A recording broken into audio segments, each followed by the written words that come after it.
এই মুহূর্তে আমরা নজর রাখছি ঢাকা ৮ আসনের স্বতন্ত্র প্রার্থী ইনকিলাব মঞ্চের মুখপাত্র উসমান হাদীর শারীরিক অবস্থার দিকে। তিনি বর্তমানে এভা কেয়ার হাসপাতালে আইসিইউতে চিকিৎসাধীন অবস্থায় আছেন। মাথায় গুরুতর আঘাত নিয়ে প্রথমে তাকে ঢাকা মেডিকেলে নেওয়া হলেও তিনি এখন রয়েছেন এভা কেয়ার হাসপাতালে। এদিকে এই হামলার ব্যাপারটা ব্যাপক উত্তেজনা সৃষ্টি করেছেন পুরা বাংলাদেশ নয়, পুরা বিশ্ব জুড়ে। ইনকিলাব মঞ্চের পক্ষ থেকে জানানো হয়েছে, হামলাকারীদের সন্দেহভাজন ব্যক্তিরা পূর্বেই তাদের প্রচারণার দলের যুক্ত ছিলেন। আইন শৃঙ্খলা রক্ষাকারী বাহিনীর সিসিটিভি ফুটেজ, এই প্রত্যক্ষদর্শীর এবং বয়ান যাচাই করে দেখছেন হামলাকারীদের দ্রুত শনাক্ত করার জন্য অভিযান চলছে।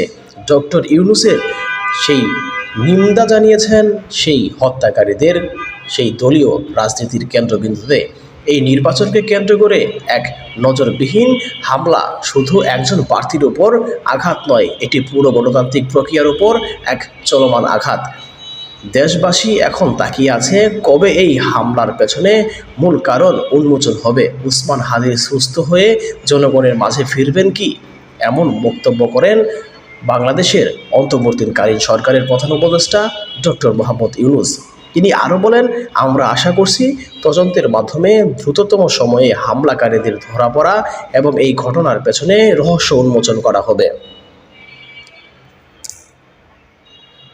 এবং ডক্টর ইউনূস দেশবাসীর কাছে